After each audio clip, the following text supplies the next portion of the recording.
Let's discover Lisbon's enchanting blend of history, hills, and hidden treasures. Assim deveria ser, assim deveria ser, assim deveria ser. Welcome to Explore Itinerary's channel. Hey there, travelers. Stephanie Hayek and David de la Hoya here, ready to knock your socks off with the lowdown on Lisbon. Who'd have thought a Mexican actress and a boxing champ would be your guides to Portugal's crown jewel? But here we are, throwing a 1-2 punch of fun in this stunning city. But stay tuned until the end, as we have a special bonus adventure to add on to your Lisbon getaway. There are cobblestone streets that'd make any movie set jealous, and hills that'll give you a workout worthy of a champion. See David still catching his breath. Lisbon is like that perfect cocktail, a mix of old-world charm and modern pizzazz that'll leave you buzzing with excitement. Assim deveria ser. Why visit Lisbon, you ask? First up, the vibe. It's like someone took the chill Mediterranean lifestyle and jazzed it up with a shot of espresso. You'll be sipping coffee at sidewalk cafes, chatting with strangers like old pals, and wondering why you ever sweated the small stuff. But don't let the laid-back atmosphere fool you. This city's got more energy than David in the 12th round. The nightlife? Off the charts. From cozy wine bars to pumping clubs, Lisbon knows how to party harder than a Hollywood bash. And the views? Oh mama. Spread across 7 hills, each spot offers a postcard-perfect panorama. Red-tiled roofs, the sparkling Tagus River, and sunsets that'll make your Instagram followers weep with envy. History buffs, get ready to geek out. Lisbon's got more stories than my entire filmography and David's fight records combined. Ancient castles, magnificent monasteries, and neighborhoods that have seen more action than a blockbuster movie. But Lisbon isn't stuck in the past. It's cooler than a polar bear's toenails with cutting-edge museums, trendy boutiques, and a creative scene that's hotter than a summer day in the south. And the locals? Lisbons are the secret sauce that makes this city irresistible. They've got that perfect mix of European sophistication and warm Mediterranean hospitality. Don't be surprised if a chat about soccer turns into dinner with a whole family. De patinhas no chão, formiguinha ao trabalho. De patinhas no chão, formiguinha. When is the best to visit? Lisbon's like that annoyingly perfect person who looks good all year round. But here's the scoop. Spring is the Goldilocks season. Not too hot, not too cold. Summer's when Lisbon parties hard, but brace for large crowds. Fall is a hidden gem with great weather and fewer tourists. Winter's Lisbon's best kept secret. Cool, quiet, and cozy. All right, champs. Let's kick things off with the party scene. You think Hollywood knows how to throw a bash? Well, Lisbon's about to show you how it's really done. First up, we've got the Festas de Lisboa in June. The entire city transforms into one giant block party. Sardines are grilling on every corner that smell oh so good. Colorful decorations are everywhere, and there's music that'll have you dancing in the streets. Then there's Santo Antonio Festival, also in June. This one's for all you lovebirds out there. It's Lisbon's version of Valentine's Day, but way cooler. You've got parades, music, and enough romance in the air to make even tough guys a little misty-eyed. If you are visiting in May, you can't miss the Rock in Rio Lisboa. It's like Coachella, but with more bacalhau and less flower crowns. Massive acts from around the world and energy so electric, you could power the whole city with it. David keeps trying to convince me to crowd surf, but I told him I'll leave the heavy lifting to the boxer. Now, if you're more into the artsy scene, the Lisbon and Sintra Film Festival in November is your jam. It's not quite Hollywood, but it's got its own unique charm. You might even spot yours truly on the red carpet.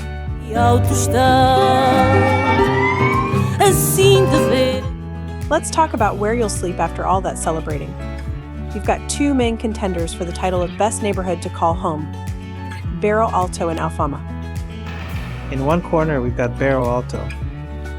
This place is like the life of the party that just keeps going. By day, it's all charming cafes and quirky shops. But when the sun goes down, oh boy, it's like someone flipped a switch and turned the whole neighborhood into one giant club. The streets are packed with bars and restaurants, and the energy is more infectious than Stephanie's winning smile. In the opposite corner, we've got Alfama. Now, this is where you go if you want to feel like you've stepped back in time. It's the oldest neighborhood in Lisbon, and wow, Does it show in the best way possible? Narrow, winding streets, ancient buildings, and a view that'll knock your socks off. It's like being in a real-life fairy tale. Here's an Explorer Pro tip. If you plan to stay in Lisbon a bit longer to take in some additional Portuguese fun, why not split your time between both? Start in Alfama to soak up the history and romance, then move to VRBO Alto when you're ready to let loose. It's like having your cake and eating it too.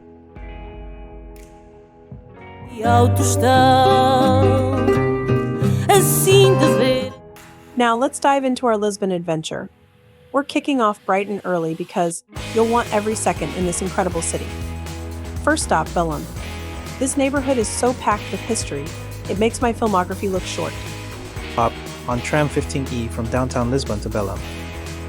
It's a scenic 20-minute ride that won't cost much. Cheap thrills. Am I right? Once we hit our stop, it's go time.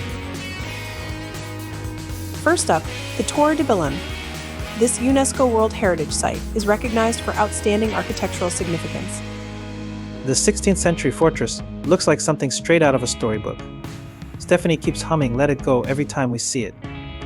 For just a small fee, you can climb to the top for views that'll make your TikTok followers weep with envy. The Torre de Belém is often considered a symbol of Lisbon and Portugal, representing the country's rich maritime history and its role as a major player in the age of exploration. Right next door is the Padrão dos Descobrimentos, a monument that's taller than any opponent I've faced in the ring.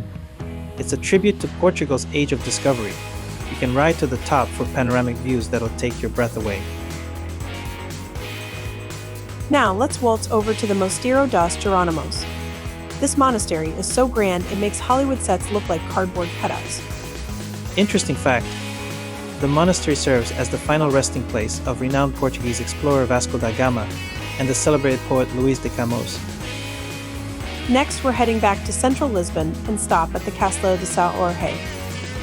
This castle sits on the highest hill in Lisbon, so brace yourselves for a climb that'll rival any of my training sessions. The castle boasts a long history dating back to the 2nd century BC, with remnants of Phoenician, Greek, Carthaginian, Roman, and Muslim civilizations found within its walls. From the castle, it's all downhill, literally. We're strolling through the winding streets of Alfama. No need for an entry ticket here, folks. The charm is free. Keep your eyes peeled for hidden courtyards, tiny restaurants, and locals hanging laundry from their windows. It's like a movie set come to life. As the sun starts to set, we're making our way to the Miradouro de Santa Luzia. This viewpoint is the perfect spot to watch the city light up. It's free, romantic, and the view is more stunning than any postcard.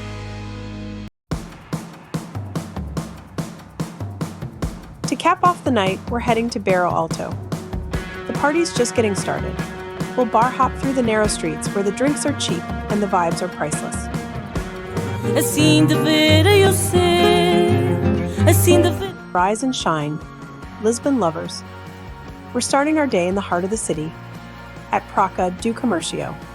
Completely destroyed by an earthquake in 1755, the square was completely reconstructed, and today it represents the city's resilience and determination. This square is so grand, it makes my championship belts look like trinkets.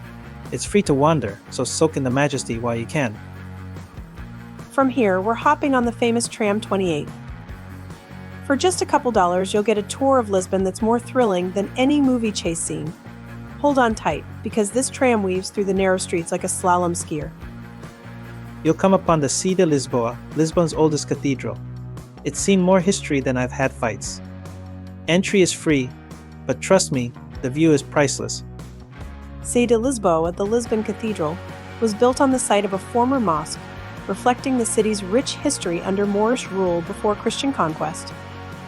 Legend has it that the famous Saint Anthony, the patron saint of Portugal, was baptized in the font of Sé de Lisboa, adding a layer of religious significance to the cathedral.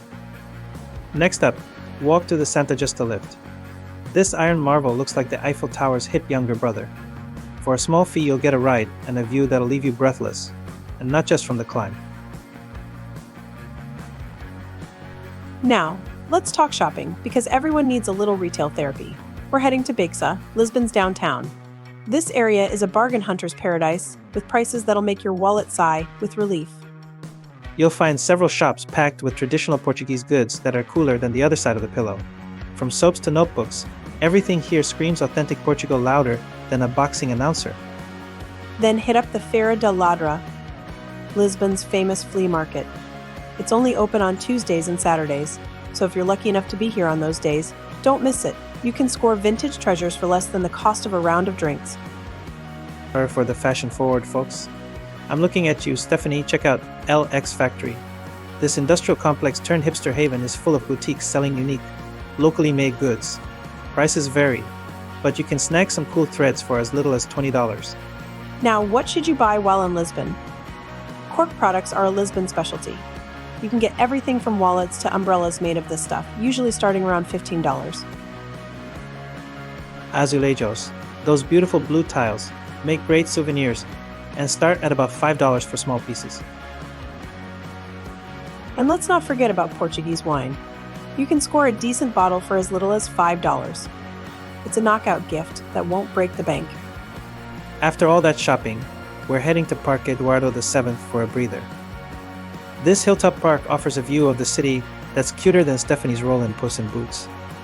And the best part? It's totally free. For our grand finale, we're taking a sunset cruise on the Tagus River. You'll get views of Lisbon that'll make your heart do a little happy dance. It's the perfect way to say goodbye to this incredible city. But wait, we've got one more bonus adventure up our sleeves. Let's uncover Portugal's hidden gems with a day trip in the surrounding area and create memories that will blow your mind.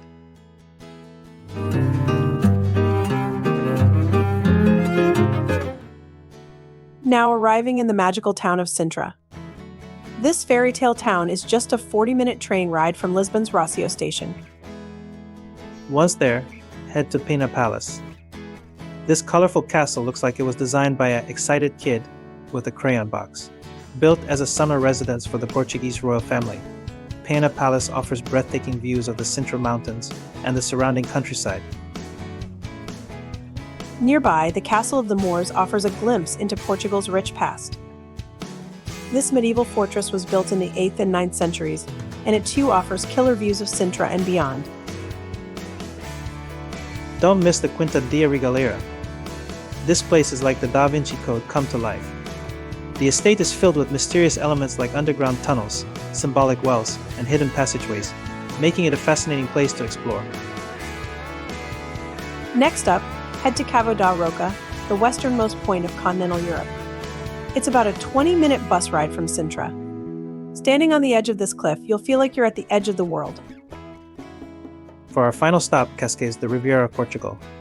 Another 20-minute bus ride from Cabo da Roca, this charming coastal town is where the rich and famous come to play. Kinda like Malibu, but with more castles and less paparazzi. Stroll through the historic center and check out the dramatic Boca do Inferno cliff formation, or Hell's Mouth as it is also known. This stunning natural wonder was formed by the relentless force of the Atlantic Ocean eroding the limestone cliffs over thousands of years. Originally a sea cave, the roof eventually collapsed, creating the dramatic chasm we see today. To get back to Lisbon, just hop on the train from Cascais Station. It's about a 40-minute ride, cheap, easy, and scenic just the way we like it. Lisbon, you've stolen our hearts faster than a pickpocket in a crowded market.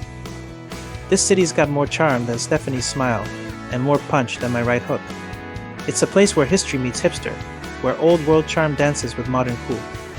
So pack your bags, brush up on your Portuguese, or just master the art of enthusiastic gesturing and get ready for the adventure of a lifetime. Lisbon's waiting for you, and trust us, it's a contender you don't want to miss. And remember, life's too short for boring vacations.